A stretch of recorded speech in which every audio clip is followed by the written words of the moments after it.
لاڈلا اور پیارا نبی، اگر آپ کی قوم کو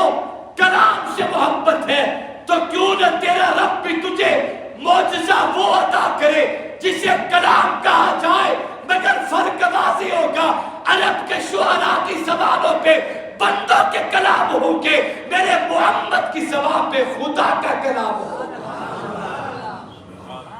جیسا مزاج امت کا ویسا معجزہ نبی کا، اللہ نے قوم کے مزاج کے مطابق اپنے پیغمبر کو معجزہ دیا، اور معجزہ بھی وہ جسے کلام خدا کہا جاتا ہے۔ خدا کا شکر ادا کرو، اللہ نے تمہیں قرآن دیا، خدا کا شکر ادا کرو، اللہ نے ہمیں قرآن دیا۔ ایک جملہ کہہ دوں ذرا دل پر لکھنا، قرآن ہمیں نسبت میں ملا ہے، والدین مسلمان تھے، ددہار ننہار مسلمان تھے، آبا و اجداد مسلمان تھے، مسلمانوں کے گھروں میں پیدا ہوئے، ہمیں گھٹی میں کلمہ ملا، ہمیں گھٹی میں قرآن ملا۔ ماں صبح سویرے بیٹھ کے بچے کو دودھ بھی پلاتی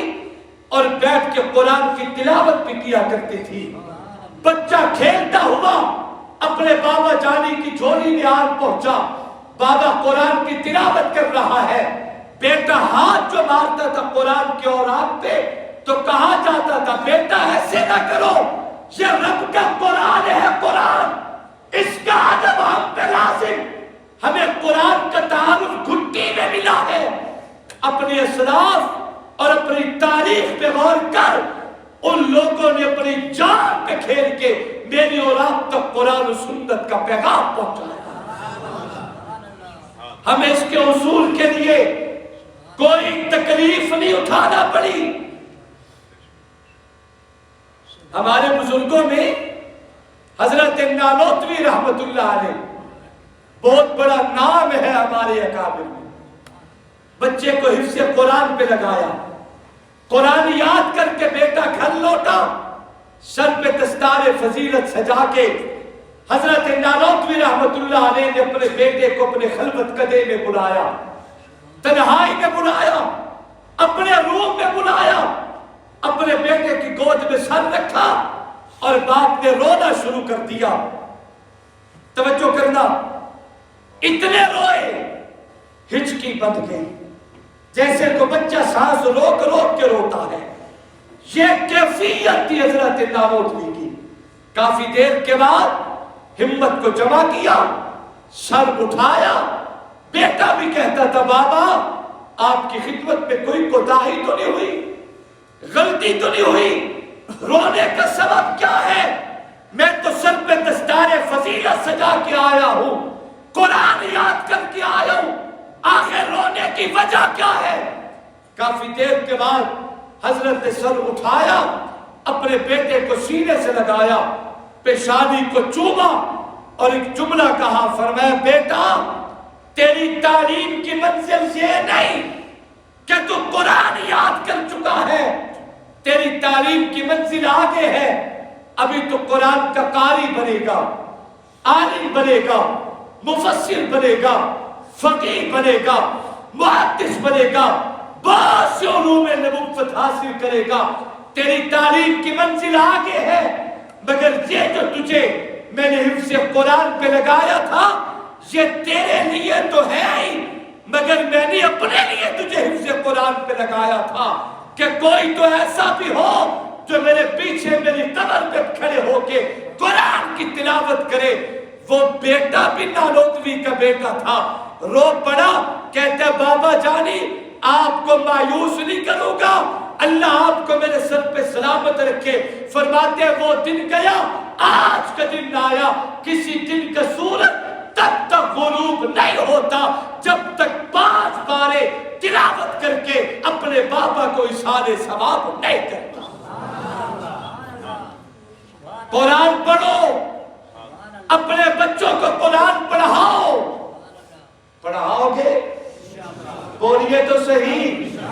اپنے بچوں کو قرآن پڑھاؤ گے؟ میں ایک جملہ کہتا ہوں دل پر لکھو، اس لیے نہ پڑھاؤ بچوں کو قرآن کہ مجھے میرے مدرسے کی آبادی چاہیے، اس لیے نہ پڑھاؤ کہ مجھے رونق چاہیے، اپنی قبر کو سامنے رکھے، اپنے حال پہ ترس کھائے،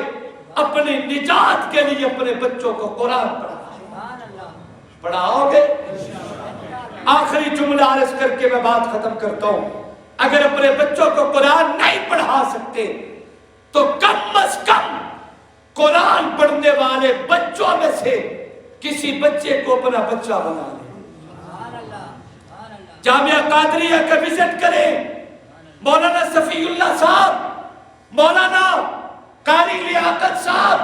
مولانا محمد امیر صاحب، علماء کے پاس جائیں اور جا کے کہیں قرآن پڑھنے والے بچوں میں سے کسی ایک بچے کو میری جھولی میں ڈال دو۔ مولانا محمد عبداللہ صاحب نے محنت کر دی، قرآن کا مرکز قائم ہو چکا ہے، صبح قیامت تک یہ نظام قرآن چلتا رہے گا، مگر اپنی نجات کے لیے جاؤ جامعہ قادریہ میں اور جا کے جھولی پھیلاؤ، مانگو کہ کسی قرآن پڑھنے والے بچے کو میرے کھاتے میں ڈال دو، اس کی تعلیمی اخراجات کو اٹھاؤ، اس کے معاملات کی ذمہ داری اپنے کندھوں پہ اٹھاؤ۔ خدا کی قسم، نسل در نسل جب تک یہ بچہ دنیا میں خدمت دین کا فریضہ سر انجام دیتا رہے گا، ہماری قبروں پہ خدا کی رحمتیں برستی رہیں گی۔ ہمارے بزرگوں نے جان پہ کھیل کے میری اور آپ تک قرآن کا پیغام پہنچایا ہے۔ اگر میں اسلاف کے واقعات چھیڑوں، خدا کی قسم کرے منہ کو آئے گا۔ ہمارے بزرگوں میں حضرت رائے پوری رحمت اللہ علیہ پڑھنے کے لیے تشریف لے کے دیوبند میں، ہے توجہ؟ تھکے بیٹھے ہو اور شالا جیو بولیا کرو میرے مٹھے۔ حضرت رائے پوری رحمت اللہ علیہ دیوبند پڑھنے کے لیے تشریف لے گئے، جا کے داخلہ طلب کیا، استاد جی مجھے قرآن کا داخلہ دیا جائے۔ مدرسے والوں نے کہا بیٹا ہمارے پاس داخلے کی گنجائش کوئی نہیں، آپ کسی اور مدرسے میں چلے جائیں۔ حضرت رائے پوری کہتے ہیں استاد جی میں قرآن پڑھنے آیا ہوں، آخر مجھے قرآن کا داخلہ کیوں نہیں دیا جائے گا؟ اساتذہ فرمانے لگے بچہ کو لائق ہی معلوم ہوتا ہے، کوئی سمجھدار اور قرآن کا عاشق نظر آتا ہے۔ فرمایا بیٹا ہمارے عام مطبخ کا انتظام کوئی نہیں، اس شہر میں جتنے مسلمانوں کے گھر ہیں ایک گھر یومیہ ایک بچے کو کھانا دیتا ہے، جتنے مسلمانوں کے گھر تھے اتنے طلباء کے داخلے ہو چکے، اضافی گھر کوئی نہیں، لہٰذا اضافی داخلہ بھی کوئی نہیں، آپ کسی اور مدرسے میں چلے جائیں۔ حضرت رائے پوری یہ بچہ کہتا ہے استاد جی مجھے قرآن کا داخلہ دے دو، میں روٹی کا سوال نہیں کروں گا، مجھے قرآن کا داخلہ دے دو، میں روٹی کا سوال او بولو روٹی کا سوال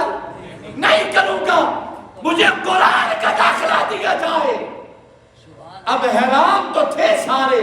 کہ جو بچہ جہاں روٹی کا سوال نہیں کرے گا آخر وہ کھانا کہاں سے کھائے گا؟ اب ذرا کلیجے پہ ہاتھ رکھنا، سارا دن بیٹھ کے عبد القادر قرآن پڑھتا ہے، آدھی رات کو یہ دنیا والے میٹھی نیند میں ہے، سناٹا ہے، یہ بچہ مدرسے کی چار دیواری سے نکلتا ہے، شہر کی سبزی منڈی میں پہنچتا ہے، دن دہاڑے لوگوں نے جو فروٹ کھائے اور چھلکے پھینک دیے تھے، کسی نے مالٹا کھایا چھلکا پھینک دیا، کسی نے کیلا کھایا چھلکا پھینک دیا، کسی نے خربوزہ کھایا چھلکا پھینک دیا، سارا دن ان چھلکوں پہ لوگ چلتے بھی رہے، کسی نے پانی ڈالا، کوئی اوپر گزرتا رہا، کہیں کیچڑ میں جا گرا، عبد القادر چراغ لے کے زمین پہ گرے پڑے، ان لٹڑے ہوئے چھلکوں کو چنتا ہے، اتنے سے چھلکے اکٹھے کر کے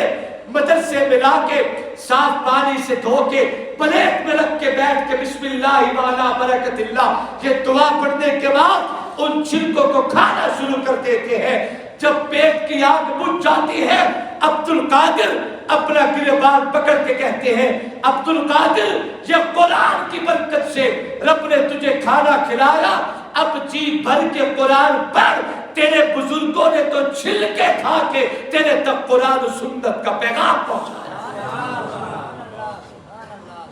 حالات جیسے بھی کیوں نہ ہو، یاد رکھو آج ہم سب انہی علماء کے ماننے والے ہیں، مدارس تو آباد رہیں گے، قرآن تو پڑھا جاتا رہے گا۔ چند سال پہلے لاک ڈاؤن کا سلسلہ آپ سب نے دیکھا اور ملک پہ بیشتر مختلف واقعات و حالات ہوتے رہتے ہیں اور ہوتے رہے ہیں ماضی میں، مگر مجھے ایمانداری سے بتاؤ آپ بندہ بھی پریشان تھا کہ کھانا کہاں سے کھائیں گے، مگر قرآن پھر بھی پڑھا جا رہا تھا، قرآن والے پھر بھی درسگاہوں کو آباد کیے ہوئے تھے، یہ قرآن پڑھا جاتا رہے گا۔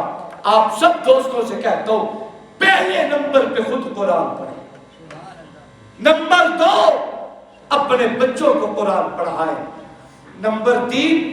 اگر اپنے بچوں کو نہیں پڑھاتے تو کم از کم قرآن پڑھنے والے بچوں میں سے کسی بچے کو اپنا بچہ بنا لے۔